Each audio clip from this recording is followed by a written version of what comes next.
പുരോഹിത ദർശനത്തിലേക്ക് സ്വാഗതം. നമ്മുടെ ഇന്നത്തെ അതിഥി ബഹുമാന്യനായ സാം ലൂക്കോസ് അച്ഛനാണ്. പ്രിയപ്പെട്ട അച്ഛൻ സ്വദേശത്ത് വിദേശത്ത് വിവിധ ഇടവകളിൽ പ്രവർത്തിച്ചു.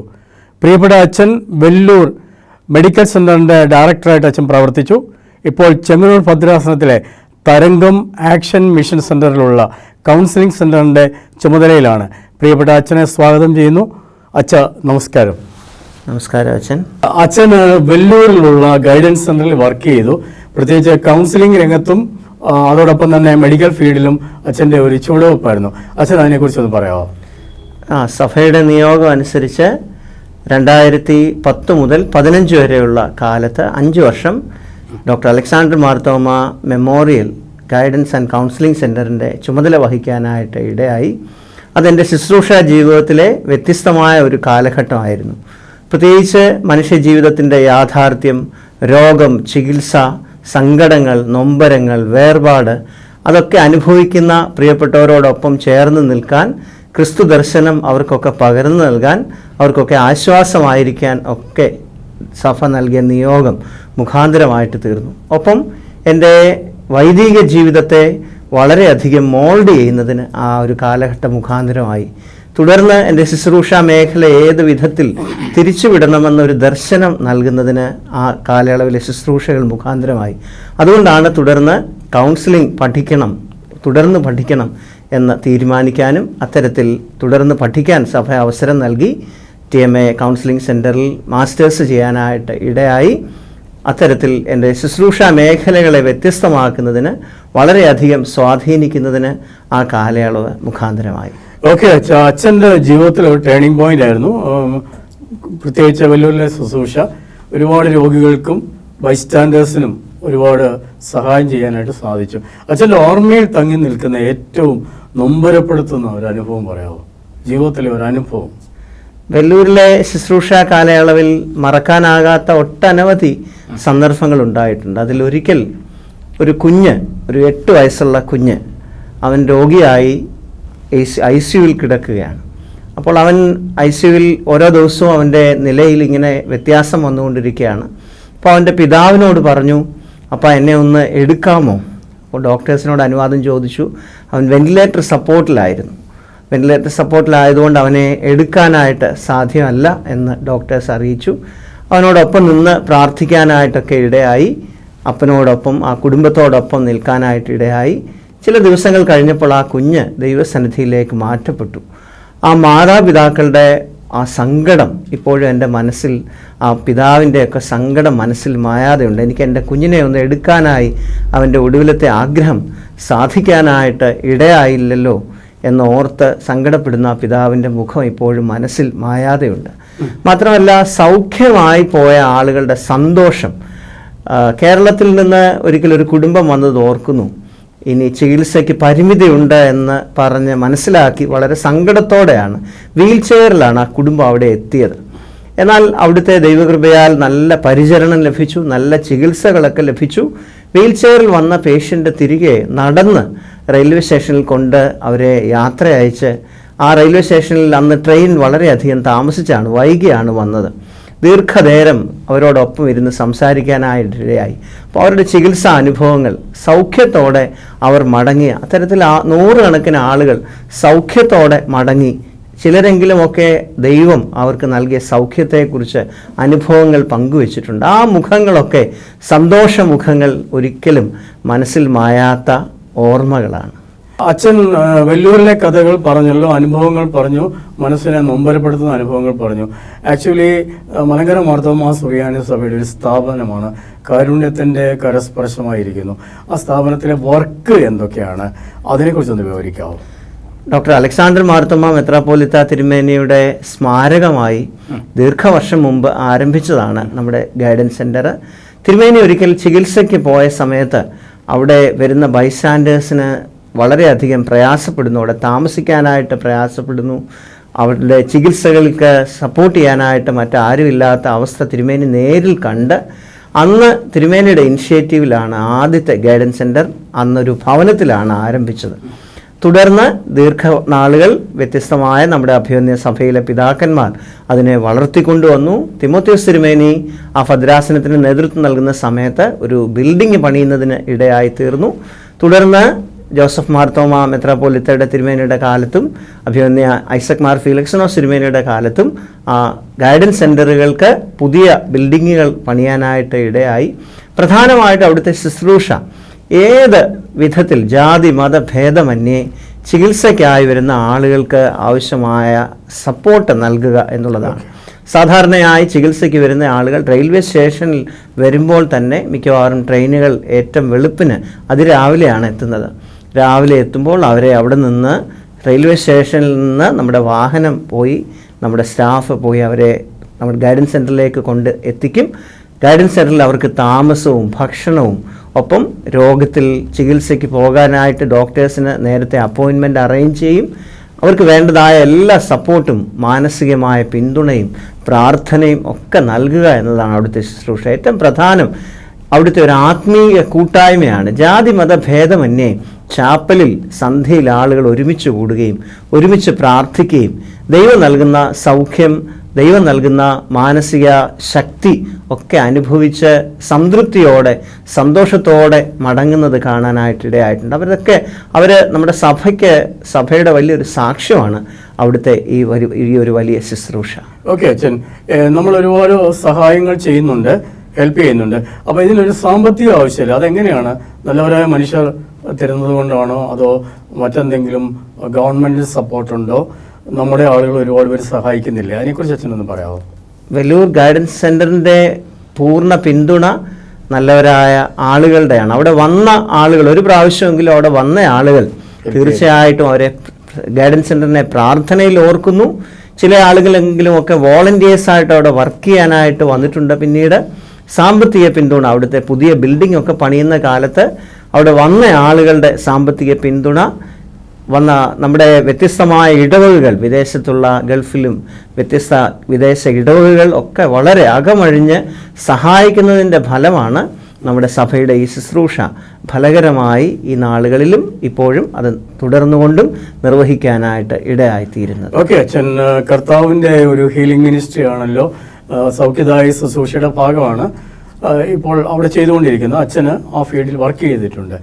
അതോടൊപ്പം തന്നെ കർത്താവിൻ്റെ ഏറ്റവും വലിയൊരു മിനിസ്ട്രിയാണ് ലിസണിങ് മിനിസ്ട്രി. അതിൻ്റെ ഒരു ഭാഗമാണ് കൗൺസിലിംഗ് എന്ന് പറയുന്നത്. അച്ഛന് അതിനകത്ത് പഠനം പൂർത്തിയാക്കി ഇപ്പോൾ ഹയർ സ്റ്റഡീസിന് പോകാനായിട്ട് തുടങ്ങുകയാണ്. എന്താണ് ഈ ഹീലിങ്ങിലൂടെ, ഈ ലിസണിങ്ങിലൂടെ മനുഷ്യന് ചെയ്യാനായിട്ടുള്ളത്? അതിൻ്റെ സ്കോപ്പ് ഈ കാലഘട്ടത്തിൻ്റെ എങ്ങനെയാണെന്ന് അച്ഛൻ അതിനെക്കുറിച്ചൊന്ന് വിവരിക്കാമോ? വെല്ലൂരിൽ പ്രവർത്തിച്ചിരുന്ന കാലത്താണ് കൗൺസിലിങ്ങിന് തുടർ പഠനം നടത്തണം, അതിൻ്റെ ഒരു അനിവാര്യതയെക്കുറിച്ചും ആവശ്യകതയെക്കുറിച്ചും ഒക്കെ ബോധ്യമാകുന്നതിന് സയന്റിഫിക് അപ്രോച്ച് ആകണമെന്ന് വിചാരിച്ചത്. അതെ, തീർച്ചയായിട്ടും. നമ്മുടെ അടുക്കൽ ആളുകൾ സങ്കടവുമായിട്ട് എത്തുമ്പോൾ നമ്മൾ സാധാരണയായിട്ട് വരുന്നത് പ്രാർത്ഥിക്കാം, കുഴപ്പമില്ല, ദൈവം ശക്തീകരിക്കും എന്നൊക്കെ പറഞ്ഞ് അവരെ ആശ്വസിപ്പിക്കാറുണ്ട്. എന്നാൽ അതിനപ്പുറം നമ്മുടെ നൽകുന്ന ആശ്വാസ വാക്കുകൾക്കപ്പുറം അവർ കടന്നു പോകുന്ന അവരുടെ ചെരുപ്പിൽ നിന്നുകൊണ്ട് ചിന്തിക്കാൻ, അവർക്കൊരു നല്ല എമ്പതി കൊടുക്കാൻ ഒക്കെ ഇടയായി തീർന്നത്. തുടർന്ന് കൗൺസിലിംഗ് എന്താണ്, കൗൺസിലിങ്ങിൻ്റെ ഏതൊക്കെ തരത്തിലാണ് ഓരോ മേഖലകളിലും നാം സമീപിക്കേണ്ടത് എന്നതിനെക്കുറിച്ച് കൂടുതൽ പഠിക്കാനായിട്ട് ഇടയായപ്പോഴാണ്. പ്രത്യേകിച്ച് നാം ജീവിക്കുന്ന ഇപ്പോഴത്തെ കാലഘട്ടം കൗൺസിലിംഗ് മിനിസ്ട്രി വളരെയധികം ആവശ്യമായ ഒരു ലോകത്താണ് ജീവിക്കുന്നത്. എല്ലാ പ്രായത്തിലും, ചെറുപ്രായത്തിലും, വിദ്യാർത്ഥി ജീവിതത്തിലും, യൗവനക്കാരുടെ കോളേജ് ജീവിതത്തിലും, കുടുംബങ്ങളുടെ ഇടയിലും വളരെയധികം ഗൗരവമായ മാനസിക പിന്തുണയും കൗൺസിലിംഗ് മിനിസ്ട്രിയും ആവശ്യമായ കാലഘട്ടത്തിലാണ് നമ്മൾ ജീവിക്കുന്നത്. പ്രത്യേകിച്ച് ഈ ദിവസങ്ങളിൽ ചെങ്ങന്നൂർ ഭദ്രാസന കൗൺസിലിംഗ് സെൻ്ററായ തരംഗം മിഷൻ ആക്ഷൻ സെൻ്ററിലെ കൗൺസിലിംഗ് സെൻ്ററിൽ ഞങ്ങൾക്ക് എത്തുന്ന കേസുകൾ എല്ലാ പ്രായത്തിലുമുള്ള ആളുകൾ, അവരെ ഒന്ന് കേൾക്കാൻ, എന്നെ ഒന്ന് കേൾക്കാൻ, ഇത്രയും നേരം അച്ഛൻ എന്നെ ഒന്ന് കേട്ടുകൊണ്ടിരുന്നല്ലോ എന്ന ആശ്വാസത്തോടും സന്തോഷത്തോടും മടങ്ങുമ്പോൾ, മാത്രമല്ല കൗൺസിലിംഗ് എന്നത് തന്നെ അവരെ കൊണ്ട് തന്നെ അവർ തന്നെ പ്രശ്നം പരിഹരിക്കുന്നതാണ്, അവരെ അതിനുവേണ്ടി എക്വിപ്പ് ചെയ്യുന്നതാണ്. അത്തരത്തിൽ സൗഖ്യത്തോടെ, ദൈവം നൽകുന്ന സൗഖ്യത്തോടെ മടങ്ങുന്ന അനേകരെ ഈ നാളുകളിൽ കാണാനായിട്ട് ഇടയാകുമ്പോൾ നമ്മുടെ കൗൺസിലിംഗ് മിനിസ്ട്രിയുടെ പ്രസക്തിയും അതിലൂടെ ദൈവം നൽകുന്ന സൗഖ്യവും അനേകർ കാണുന്നത്, അനുഭവിക്കുന്നത് കാണുമ്പോൾ വളരെയധികം ആത്മസംതൃപ്തിയും സന്തോഷവും ഈ കാലത്തിൽ നൽകുന്നു. ഓക്കെ, ഞാനൊരു പ്രസ്താവന പറയുകയാണ്. There is nobody to listen me. എന്നെ ശ്രദ്ധിക്കുവാൻ ആളില്ല. ഇത് ഈ മേഖലകളിൽ പ്രത്യേകിച്ച് വൃദ്ധജനങ്ങൾ ധാരാളം പെരുകുന്ന ഒരു കാലഘട്ടം. നമുക്കറിയാമല്ലോ, നമ്മുടെ കുട്ടികൾ മൈഗ്രേറ്റ് ചെയ്യുന്ന ഒരു കാലഘട്ടമാണ്. അപ്പോൾ അങ്ങനെയുള്ളൊരു പശ്ചാത്തലത്തിൽ കൗൺസിലിൻ്റെ പ്രസക്തി ഉണ്ടെന്ന് അച്ഛൻ പറഞ്ഞു കഴിഞ്ഞു. ശ്രദ്ധിക്കാൻ ആളില്ല. മറുവശത്ത് ഞാനൊരു ചോദ്യം കൂടെ ചോദിക്കുകയാണ്. സാധാരണ ചില ആളുകൾക്ക് ഒരു തെറ്റിദ്ധാരണയുണ്ട്, എനിക്കൊരു പ്രോബ്ലം ഇല്ല, I am okay, you are not okay എന്ന് പറയുന്ന ഒരു സിദ്ധാന്തമുണ്ട്. അങ്ങനെയുള്ള കാലഘട്ടത്തിൽ ചില ആളുകൾ പറയാറുണ്ട്, ഈ മാനസിക രോഗികൾക്ക് വേണ്ടിയുള്ളൊരു പരിപാടിയാണ് കൗൺസിലിംഗ് എന്ന് പറയുന്നു. എങ്ങനെയാണ് അതിനോട് പ്രതികരിക്കുന്നത്?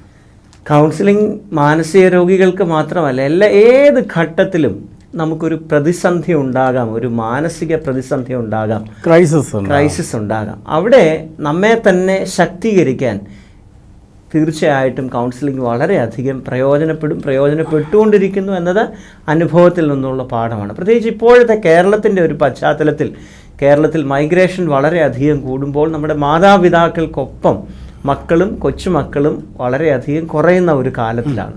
പ്രത്യേകിച്ച് സീനിയർ സിറ്റിസൺ, നമ്മുടെ മുതിർന്ന തലമുറ വളരെയധികം കൂടുന്ന ഒരു കാലത്തിലാണ് ജീവിക്കുന്നത്. മുതിർന്ന തലമുറ ഒരു തരത്തിൽ ഞങ്ങളെ കേൾക്കാൻ ആരെങ്കിലും ഉണ്ടായിരുന്നെങ്കിൽ പെട്ടെന്ന് വളരെ ഡിപ്രഷനിലേക്ക്, സങ്കടത്തിലേക്ക്, ദീർഘനാൾ നിലനിൽക്കുന്ന സങ്കടത്തിലേക്ക് വളരെയധികം നമ്മുടെ പ്രിയപ്പെട്ടവർ എത്തിക്കൊണ്ടിരിക്കുന്ന ഒരു കാലത്താണ് നമ്മൾ ജീവിക്കുന്നത്. അവിടെ ഒരു തരത്തിൽ കൗൺസിലിംഗ് മിനിസ്ട്രിയുടെ പ്രസക്തി ഏറുകയാണ്. അച്ഛൻ പറഞ്ഞതുപോലെ എനിക്ക് ആവശ്യമില്ല എന്ന് ചിന്തിക്കുന്നവർ തന്നെ ഒരു ഘട്ടം എത്തുമ്പോൾ, ഒരു അവയർനെസ് ഉണ്ടാകുമ്പോൾ, പ്രത്യേകിച്ച് ചെങ്ങന്നൂർ മാവേലിക്കര ഭദ്രാസനം സ്കൂളുകളിലും കോളേജുകളിലും കൗൺസിലിങ്ങിനെ കുറിച്ചുള്ള അവയർനെസ് ക്രമമായിട്ട് നൽകുന്നുണ്ട്. ഈ അവയർനെസ് അവരൊരു ക്രൈസിസിലെത്തുമ്പോൾ എവിടെയാണ് പോകേണ്ടത് എന്നതിന് കൃത്യമായിട്ട് അവർക്കൊരു മാർഗനിർദ്ദേശം നൽകുന്നുണ്ട്. ആ മാർഗനിർദ്ദേശം തീർച്ചയായിട്ടും കൗൺസിലിംഗ് ഒരാവശ്യമാണ് എന്ന് അവർക്കൊരു അവബോധം ഉണ്ടാകാനും തക്ക സമയത്ത് തക്ക ആളുകളെ സമീപിക്കാനും അതിലൂടെ അവരൊക്കെ സൗഖ്യദായക അനുഭവത്തിലേക്ക് എത്തിച്ചേരാനായിട്ടും ഇടയായിത്തീരും. ഓക്കെ, ബൈബിളിൽ അതിന് ധാരാളം റെഫറൻസസ് ഉണ്ട്. കർത്താവ് തന്നെ ലിസൺ ചെയ്യുന്നുണ്ട്. ചില സന്ദർഭങ്ങളിൽ ദാവീദ് മനസ്സുകൊണ്ട് കരയുന്ന സങ്കീർത്തനങ്ങളുണ്ട്. എല്ലാം ഔട്ട്ബേസ്റ്റ് ചെയ്യുന്നുണ്ട്, ദൈവത്തോട് തന്നെ പറയുന്നുണ്ട്. ദാവീദ് സ്വയം അത് ചെയ്യുന്നു, പിന്നെ ദാവീദ് തന്നെ റിക്കവർ ചെയ്യുന്നു. അതുപോലെ കൗൺസിലേഴ്സിൻ്റെ അടുത്ത് വരുന്നത് ഒരുപാട് പേരെ സഹായിക്കാനായിട്ടും അവരെ കൊണ്ട് തന്നെ മാർഗനിർദ്ദേശം കണ്ടെത്താനും സഹായിക്കുന്നുണ്ട്.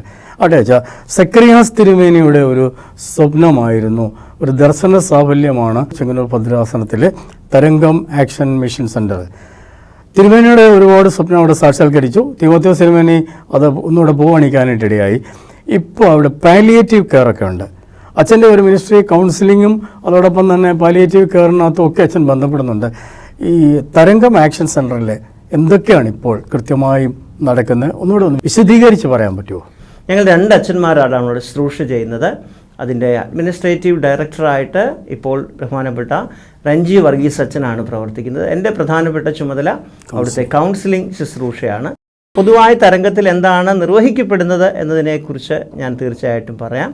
അത് അനേകർക്ക് നമ്മുടെ ഭദ്രാസനത്തിൻ്റെ മിഷൻ എല്ലാത്തിനെയും കോർഡിനേറ്റ് ചെയ്യാനായിട്ട് ഇപ്പോൾ അവിടെ വെച്ചാണ് നടക്കുന്നത്. അതിൻ്റെ ഒരു പ്രധാനപ്പെട്ട ഭാഗമാണ് Mar Chrysostom palliative care centre, pain and palliative care. അവിടെ പെയിൻ ആൻഡ് പാലിയേറ്റീവ് കെയർ ആവശ്യമുള്ള വളരെയധികം ആളുകൾക്ക് ഈ നാളുകളിൽ ആ ശുശ്രൂഷ നിർവഹിക്കുന്നുണ്ട്. ഒപ്പം ഒരു റിട്ടയർമെൻറ്റ് ഹോം കൂടെയാണ്, ഒരു പെയ്ഡ് റിട്ടയർമെൻറ്റ് ഹോം. മാതാപിതാക്കളെ മക്കൾക്ക് സംരക്ഷിക്കാനായിട്ട്, എന്നാൽ അവർക്ക് പണമുണ്ട്, കൂടെ നിന്ന് സപ്പോർട്ട് ചെയ്യാനായിട്ട് ആളില്ല. അങ്ങനെ വരുമ്പോൾ റിട്ടയർമെൻറ്റ് ഹോം എന്ന നിലയിൽ സപ്പോർട്ട് ചെയ്യാനായിട്ട് നമുക്കൊരു സെൻറ്റർ അവിടെയുണ്ട്. മാത്രമല്ല ഡെസ്റ്റിറ്റ്യൂട്ടായിട്ടുള്ള ആളുകൾക്ക് സപ്പോർട്ട് ചെയ്യാനായിട്ടുള്ള ഒരു സെൻറ്ററും അവിടെ പ്രവർത്തിക്കുന്നുണ്ട്. ഒപ്പം രോഗികളെ സപ്പോർട്ട് ചെയ്യുന്ന വളരെ വ്യത്യസ്തമായ ഭദ്രാസനത്തിൻ്റെ ശുശ്രൂഷകളെ, മിഷൻ പ്രവർത്തനങ്ങളെ കോർഡിനേറ്റ് ചെയ്യുന്നത് തരംഗം മിഷൻ ആക്ഷൻ സെൻറ്ററിലൂടെയാണ്. അച്ഛൻ ഈ മിനിസ്ട്രി അച്ഛൻ ഇപ്പോൾ നിയർ അബൌട്ട് 17 ഇയേഴ്സ്, അതെ 17 ഇയേഴ്സായി യങ് അച്ഛനാണ്. അപ്പോൾ മിനിസ്ട്രിയിലേക്ക് ഇങ്ങനെ വരാനായിട്ടൊരു കാരണമുണ്ടായി. എങ്ങനെയാണ് മിനിസ്ട്രിയിലേക്ക് വന്നത്? അതെന്തായിരുന്നു അതിൻ്റെ പ്രചോദനം? അച്ഛാ, ഞാനൊരു വൈദികനാകണമെന്ന് ബാല്യം മുതലുള്ള ഒരു സ്വപ്നമാണ്. ആദ്യ കുർബാന കൈക്കൊണ്ടതിന് ശേഷം പിറ്റേ ഞായറാഴ്ച മുതൽ ഞാൻ എൻ്റെ ദേവാലയത്തിൽ അസിസ്റ്റ് ചെയ്യാനായിട്ട് എൻ്റെ ഇടവകയിലെ പ്രിയപ്പെട്ടവരൊക്കെ പ്രോത്സാഹനം നൽകി. ആ കാലഘട്ടത്തിൽ ആത്മായ ശുശ്രൂഷകരായിട്ട് നേതൃത്വം നൽകിയിരുന്നവരുടെയൊക്കെ മുഖം ഇപ്പോഴും മനസ്സിൽ മായാതെയുണ്ട്. അവരൊക്കെ എന്നെ ഒപ്പം സപ്പോർട്ട് ചെയ്ത് ബാല്യം മുതൽ തന്നെ മദ്ബഹായിൽ അസിസ്റ്റ് ചെയ്യാനായിട്ട് പ്രോത്സാഹിപ്പിച്ചു. തുടർന്ന് കോളേജ് കാലഘട്ടം, സ്കൂൾ കാലഘട്ടം, അവിടെയൊക്കെയുള്ള ക്രൈസ്തവ ശുശ്രൂഷകൾ അതിന് വളരെയധികം പ്രചോദനം നൽകി. കൊട്ടാരക്കര കോളേജിലാണ് ഞാൻ പ്രീ ഡിഗ്രി പഠിച്ചത്.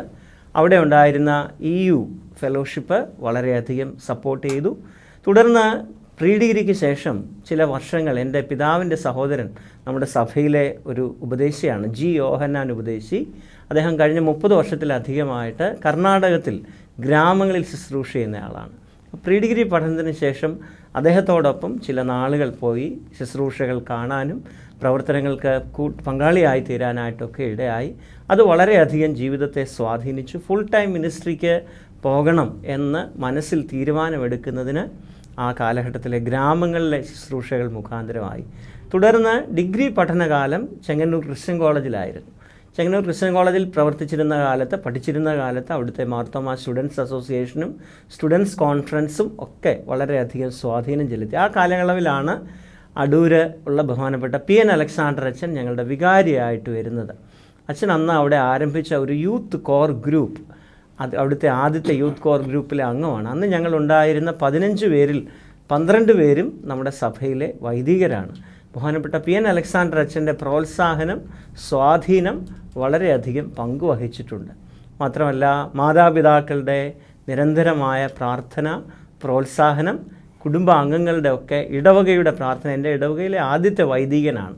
ദീർഘനാളായി ഇടവക അംഗങ്ങളുടെ പ്രാർത്ഥനയായിരുന്നു ഞങ്ങളുടെ ഇടവകയിൽ നിന്ന് ഒരു വൈദികൻ ഉണ്ടാകണമേ എന്ന്. അവരുടെ പ്രാർത്ഥന ഇപ്പോഴും എൻ്റെ ശുശ്രൂഷയ്ക്ക് വേണ്ടി പ്രാർത്ഥിച്ചുകൊണ്ടിരിക്കുന്ന എൻ്റെ കുളക്കട സെൻറ് തോമസ് മാർത്തോമ ഇടവകയുടെ പ്രോത്സാഹനം, സൺഡേ സ്കൂൾ, യുവജന സഖ്യം, ഗായക സംഘം, അവരിലൂടെയൊക്കെ വളർന്നു വരാനിടയായി. കാലാകാലങ്ങളിൽ വികാരി അച്ഛന്മാർ, അവരുടെയൊക്കെ പ്രോത്സാഹനം, സപ്പോർട്ട് ഒക്കെ ഈ ശുശ്രൂഷയിലേക്ക് എന്നെ കൊണ്ടുവരുന്നതിൽ ഒരിക്കലും മറക്കാനാവാത്തതാണ്. ചെങ്ങന്നൂർ ക്രിസ്ത്യൻ കോളേജിലെ ഒരു പൂർവ്വ വിദ്യാർത്ഥിയാണ് ഞാനും. അപ്പോൾ ചെങ്ങന്നൂർ ക്രിസ്ത്യൻ കോളേജിൻ്റെ ഒരു പ്രത്യേകത എന്ന് പറയുന്നത് ശാന്തപ്രശാന്തമായ ഒരു അന്തരീക്ഷത്തിലാണ് അവിടെ വളർന്നത്. ഒരുപാട് അച്ഛന്മാരെ അവിടെ പ്രോത്സാഹിപ്പിച്ച് പൗരോഹിത്യ ശുശ്രൂഷയിലേക്ക് പ്രവേശിച്ചിട്ടുണ്ട്. അച്ഛൻ്റെ ഓർമ്മയിൽ തങ്ങി നിൽക്കുന്ന ക്രിസ്ത്യൻ കോളേജിലെ ഒരു അനുഭവം പറയാം. ഓർമ്മയിൽ തങ്ങി നിൽക്കുന്നു ക്രിസ്ത്യൻ കോളേജിൽ ഒരിക്കലും മറക്കാനാവാത്ത അനുഭവങ്ങളിൽ ഒന്നാണ് പ്രഭാതത്തിലെ ആരാധന. ഞാൻ ദീർഘദൂരം യാത്ര ചെയ്താണ് ക്രിസ്ത്യൻ കോളേജിൽ പഠിക്കാനായിട്ട് പോയത്. കുളക്കടയിൽ നിന്ന് 1 മണിക്കൂറിലധികം ട്രാൻസ്പോർട്ട് ബസ്സിൽ യാത്ര ചെയ്താണ് ഞാൻ ചെങ്ങന്നൂർ ക്രിസ്ത്യൻ കോളേജിൽ പഠിക്കാനായിട്ട് എത്തിയത്. അപ്പോൾ സാധാരണയായി മിക്കവാറും ഞാൻ ആദ്യം തന്നെ രാവിലെ തന്നെ ക്രിസ്ത്യൻ കോളേജിൽ എത്താറുണ്ട്, പ്രഭാതത്തിലെത്താറുണ്ട്. ഞാൻ ചെന്നാലുടനെ ആദ്യത്തെ ശുശ്രൂഷ ചാപ്പൽ തുറക്കുക എന്നതാണ്. മിക്ക ദിവസവും ചാപ്പൽ പ്രഭാതത്തിൽ തുറക്കുക, മണിയടിക്കുക. ചാപ്പലിൽ മണിയടിച്ച് രാവിലെ ഒരു വർഷിപ്പ് ഉണ്ടായിരുന്നു, മോർണിംഗ് വർഷിപ്പ്. ആ മോർണിംഗ് വർഷിപ്പ് എൻ്റെ ജീവിതത്തെ വളരെയധികം സ്വാധീനിച്ച ഒരു ഘടകമാണ്. മോർണിംഗ് വർഷിപ്പിൽ ഒരു ഷോർട്ട് മെഡിറ്റേഷൻ, 5 മിനിറ്റ് ഉള്ള ഒരു ഷോർട്ട് മെഡിറ്റേഷൻ എടുക്കണം. എല്ലാ ദിവസവും ഈ യാത്ര ചെയ്യുമ്പോൾ എൻ്റെ ഒരു വായന അന്നത്തെ പ്രഭാതത്തിൽ മെഡിറ്റേഷൻ എടുക്കാനാണ്. ആ കാലത്തിലെ പ്രിൻസിപ്പൽമാരായിരുന്ന നമ്മുടെ ബഹുമാനപ്പെട്ട TC വർഗീസ് സാറും സക്രിയ സാറും ഒക്കെ ഇത്തരത്തിൽ പ്രോത്സാഹനം നൽകിയ ആളാണ്. നമ്മുടെ അഭിമന്യ തിമോത്തിയോസ് തിരുമേനിയുടെ സഹോദരൻ Jacob George sir, David sir, അവരൊക്കെ മാത്യു T. തോമസ് സാറിൻ്റെ വൈഫ് സുധ ടീച്ചർ, അവരൊക്കെ ഈ ശുശ്രൂഷയിലേക്ക് വരാൻ തക്കവണ്ണം ആ കാലഘട്ടത്തിൽ ചാപ്പൽ ശുശ്രൂഷയിൽ വളരെയധികം പ്രചോദനം നൽകുകയും പ്രോത്സാഹിപ്പിക്കുകയും ചെയ്ത ബഹുമാനപ്പെട്ട ഗുരുക്കന്മാരാണ്. ചെങ്ങന്നൂർ കോളേജിലെ പഠനം, അവിടെ ലഭിച്ച അവസരങ്ങൾ, പ്രത്യേകിച്ച് ചാപ്പലിൽ എല്ലാ ദിവസത്തെയും ഉച്ചയ്ക്കലത്തെ ശുശ്രൂഷകളിൽ അത് വ്യത്യസ്ത സംഘടനകളായിരിക്കും നടത്തപ്പെടുന്നത്. എന്നാൽ മിക്കവാറും ഒക്കെ പ്രസംഗിക്കാനായിട്ട് അവസരം ലഭിച്ചിരുന്നു എന്നതാണ്. എല്ലാ സംഘടനക്കാരും പ്രസംഗിക്കാനായിട്ട് ക്ഷണിച്ചിരുന്നു. അത്തരത്തിൽ ഒത്തിരി വളരെയധികം അവസരങ്ങൾ ലഭിച്ചിരുന്നു. അത് ഒരു തരത്തിൽ ഒരു ദൈവാനുഗ്രഹമായി പിൽക്കാലത്ത് പിന്നീട് സെമിനാരി പഠനത്തിലേക്ക് പോകാനും, അവിടെ പഠിച്ചുകൊണ്ടിരുന്നപ്പോൾ തന്നെയാണ് ഞാൻ സെമിനാരിയിലേക്ക് പോകുന്നത്. കോളേജ് വളരെയധികം എൻ്റെ ക്രിസ്തീയ ജീവിതത്തെ, പ്രത്യേകിച്ച് ഫുൾ ടൈം മിനിസ്ട്രിയിലേക്ക് എത്തുന്നതിന് വലിയ ഒരു സ്വാധീനം, പ്രോത്സാഹനം ഒരിക്കലും ജീവിതത്തിൽ മറക്കാത്തതാണ്. അച്ഛൻ്റെ ഈ പ്രതികരണം കേട്ടപ്പോൾ എനിക്ക് ഭയങ്കര സന്തോഷം തോന്നുന്നു. ഒരു നൊസ്റ്റാൾജിയ ഫീലിംഗ് ഉണ്ടാകുന്നു. ഞാനും ചെങ്ങന്നൂർ കോളേജിൽ ലിറ്ററേച്ചർ വിദ്യാർത്ഥിയായിരുന്നു. എന്നെ ഒരുപാട് പ്രോത്സാഹിപ്പിക്കുകയും കലാപരമായിട്ടും അതുപോലെ തന്നെ ആത്മീയ ജീവിതത്തിന് പ്രസംഗങ്ങൾ ചെയ്യാനൊക്കെ ACM ഉണ്ടായിരുന്നു അന്ന് ഞങ്ങൾക്ക്. അപ്പോൾ അതൊരു വലിയ സന്തോഷമായി പ്രേക്ഷകരോട് ഞാനൊന്നും പറയുകയാണ്. ഒരുപാട് പേരെ പ്രോത്സാഹിപ്പിച്ച് സേവന സരണിയിലേക്ക് പ്രത്യേകിച്ച് വൈദികരാക്കിയതിൽ ആ കോളേജിനോട് നമുക്ക് ഒരുപാട് പ്രതിപത്തിയും അധ്യാപകരോടെല്ലാം ഈ പേര് പറഞ്ഞ എല്ലാ അധ്യാപകരോടും കടപ്പാടുമുണ്ട്. അച്ഛാ ഒരു 17 വർഷം ഞാൻ മുമ്പേ പറഞ്ഞ പോലെ മധുര 17 നിൽക്കുകയാണ്. ഒരു പുരോഹിതനായപ്പോൾ നമുക്ക് ഒരുപാട് പ്രതീക്ഷകളുണ്ടായിരുന്നു. പുരോഹിതനായി വരുന്ന സമയം പ്രത്യേകിച്ച് ഇതിനോട് ഭയങ്കര അഭിനിവേശനമായതുകൊണ്ട് ഈ ഒരു ഫീൽഡ് അല്ലാതെ മറ്റൊന്ന് തിരഞ്ഞെടുക്കാൻ പറ്റുമല്ലെന്ന് ഫീൽ ചെയ്തിട്ടുള്ള ആളുകളാണ് നമ്മൾ. അച്ഛന് സാറ്റിസ്ഫൈഡ് ആണോ? എങ്ങനെയാണ് നമ്മുടെ മിനിസ്ട്രിയെ പറ്റിയുള്ള സ്വപ്നങ്ങളൊക്കെ പൂവണിക്കാനായിട്ട് എന്താണ് ചെയ്യുന്നത്? അച്ഛൻ എൻ്റെ ഒരു പൂർണ്ണസമയ ശുശ്രൂഷയിലേക്ക്, വൈദിക ശുശ്രൂഷയിലേക്ക് ഓർഡിനേഷന് ശേഷം എനിക്ക് ആദ്യം പ്രവർത്തിക്കാനായിട്ട് ലഭിച്ചത് മാരാമൺ മാർത്തോമ ഇടവകയിലാണ്. മാരാമൺ മാർത്തോമ ഇടവകയിൽ അത് ഒത്തിരി വളരെയധികം അവസരങ്ങൾ നൽകുന്ന ഒരു കാലഘട്ടമായിരുന്നു. ഭദ്രാസന യുവജന സഖ്യത്തിൽ പ്രവർത്തിക്കാനായിട്ടിടയായി, ഭദ്രാസന ഗായക സംഘത്തിന് നേതൃത്വം നൽകാനായിട്ടിടയായി, അവിടെയുള്ള MCRDയുടെ കമ്മിറ്റിയിൽ, ഒപ്പം ഫെലോഷിപ്പ് മിഷൻ ഹോസ്പിറ്റലിൻ്റെ കമ്മിറ്റിയിൽ ആ കാലത്ത് വളരെയധികം നല്ല അവസരങ്ങൾ ശുശ്രൂഷ മേഖലകളിൽ ലഭിച്ച ഒരു കാലഘട്ടമാണ്. മാത്രമല്ല മാരാമൺ മാർത്തോമ ഇടവക, അവിടുത്തെ സൺഡേ സ്കൂൾ, യുവജന സഖ്യം, വ്യത്യസ്തമായ ചാപ്പലുകളിലെ ആരാധനകൾ, ഇടവകയിലെ ആരാധനകൾ, വല്യച്ഛന്മാരോട് ആ കാലഘട്ടത്തിൽ വികാരിമാരായിട്ടിരുന്ന ബഹുമാനപ്പെട്ട ഡോക്ടർ PJ ഫിലിപ്പച്ചൻ, ബഹുമാനപ്പെട്ട എബ്രഹാം B ഉമ്മനച്ചൻ, ഈ വികാരിമാരോടൊക്കെ ഒപ്പമുള്ള ശുശ്രൂഷകളൊക്കെ തീർച്ചയായിട്ടും ഒരു വൈദികൻ എന്ന നിലയിൽ നമ്മൾ സ്വപ്നം കണ്ടതിനും അപ്പുറം, വിചാരിച്ചതിനും അപ്പുറം നമുക്ക് വളരെയധികം പ്രചോദനം നൽകുന്ന അനുഭവങ്ങളായിരുന്നു. മാത്രമല്ല തുടർന്ന് ലഭിച്ച സഭ നിയോഗിച്ച ഇടവും അത്തരത്തിൽ വളരെയധികം സ്വപ്നങ്ങൾക്കപ്പുറം ശുശ്രൂഷ ചെയ്യാൻ ഭാഗ്യം ലഭിച്ച മേഖലകളായിരുന്നു. വെല്ലൂരിലെ തുടർന്നുള്ള 5 വർഷത്തെ ശുശ്രൂഷ, അതിനുശേഷം കോട്ടയത്തെ TMAM ഇൻസ്റ്റിറ്റ്യൂട്ട് ഓഫ് കൗൺസിലിങ്ങിൽ പോയി masters in counselling and psychotherapy higher studies നടത്താനായിട്ട് സഭ അവസരം നൽകി. അതിനുശേഷം അടൂർ ഭദ്രാസനത്തിലെ കൗൺസിലറായിട്ട് കരുനാഗപ്പള്ളിയിലെ 2 ഇടവകകൾക്കൊപ്പം അടൂർ ഭദ്രാസനത്തിലെ കൗൺസിലിംഗ് ശുശ്രൂഷയ്ക്ക് പങ്കെടുക്കാനായിട്ട്, നേതൃത്വം നൽകാനായിട്ട് ദൈവം അവസരം നൽകി. തുടർന്ന് ഫ്ലോറിഡയിലെ ഇടവകയിലെ ശുശ്രൂഷകൾ, ഇപ്പോൾ ചെങ്ങന്നൂർ ഭദ്രാസനത്തിലെ ഇടവകയിലെയും ആറാട്ടുപുഴ ഇടവകയിലെയും ഭദ്രാസന കൗൺസിലിങ്ങിൻ്റെയും ശുശ്രൂഷകൾ, ഇവയെല്ലാം തന്നെ നമ്മുടെ സ്വപ്നത്തിനൊക്കെ അപ്പുറം വളരെയധികം നമ്മിൽ നിന്ന് ശുശ്രൂഷകൾ പ്രതീക്ഷിക്കുന്ന ഇടങ്ങളാണ്. ഒപ്പം ശുശ്രൂഷ ചെയ്യാനായിട്ടുള്ള അവസരങ്ങളാണ്. ദൈവം ആഗ്രഹിക്കുന്ന തരത്തിലും തലത്തിലും ശുശ്രൂഷ ചെയ്യാനായിട്ട് സാധിക്കുന്നുണ്ടോ എന്നതാണ് എൻ്റെ ആശങ്ക. ദൈവത്തിൽ ആശ്രയിച്ച് എൻ്റെ കഴിവിൻ്റെ പരമാവധി എൻ്റെ വിളിയോടും നിയോഗത്തോടും സമർപ്പണത്തോടെ പ്രവർത്തിക്കാനായിട്ടാണ് ശ്രമിക്കുന്നത്. ഇപ്പോഴത്തെയും എപ്പോഴത്തെയും എൻ്റെ വലിയ പ്രാർത്ഥന അതാണ്. എൻ്റെ അടുക്കൽ പ്രീമാരിറ്റൽ കൗൺസിലിങ്ങിനെത്തുന്ന കുടുംബങ്ങളോട് എല്ലാവരോടും ഞാൻ പറയുന്ന കാര്യമാണ്, നിങ്ങളെന്നും കൈപിടിച്ച് മുട്ടുകുത്തി പ്രാർത്ഥിച്ചിട്ടേ ഉറങ്ങാവൂ. അത് നിങ്ങളുടെ ജീവിതത്തെ വളരെയധികം ആഴമായി സ്വാധീനിക്കും, ശക്തീകരിക്കും. എൻ്റെയും ശുശ്രൂഷയിലെ വലിയ ശക്തി അതാണ്. മുട്ടുകുത്തി തമ്പുരാനോട് പ്രാർത്ഥിക്കുന്ന നിരന്തരമായ പ്രാർത്ഥനയാണ്, ദൈവം നൽകുന്ന ശക്തിയാണ് ഈ ശുശ്രൂഷ മേഖലയിൽ പ്രവർത്തിപ്പാൻ ഓരോ ദിവസവും ബലം നൽകുന്നത്. അച്ഛൻ്റെ കുടുംബത്തെ പറ്റി പറയുമോ? എൻ്റെ കുടുംബം എൻ്റെ ശുശ്രൂഷയിൽ വലിയ ബലമാണ്. എൻ്റെ സഹധർമ്മിണി ഷീബ നമ്മുടെ സഭയിലെ ബഹുമാനപ്പെട്ട സീനിയർ അച്ഛൻ MM തോമസ് അച്ഛൻ്റെ മകളാണ്. ഞങ്ങൾക്കൊരു മകൾ അനുഗ്രഹ. എൻ്റെ മാതാപിതാക്കൾ, എൻ്റെ പിതാവ് ലൂക്കോസ്, അദ്ദേഹം ഒരു സർക്കാർ ഉദ്യോഗസ്ഥനായിരുന്നു, റിട്ടയറായി ഭവനത്തിലായിരിക്കുന്നു. എൻ്റെ മാതാവ് ഒരു ഹോം മേക്കറാണ്. ഒരു സഹോദരി കുടുംബം അവർ ബോംബെയിലാണ്.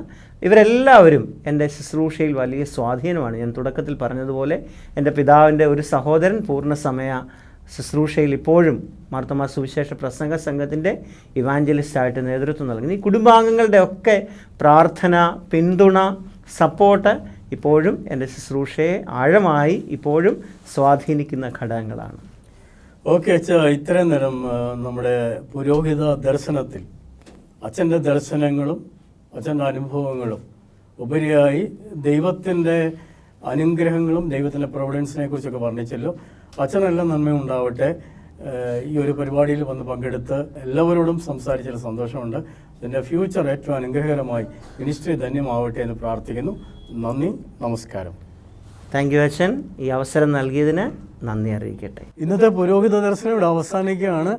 അടുത്ത എപ്പിസോഡിൽ മറ്റൊരു അതിഥിയുമായി നമുക്ക് കണ്ടുമുട്ടാം.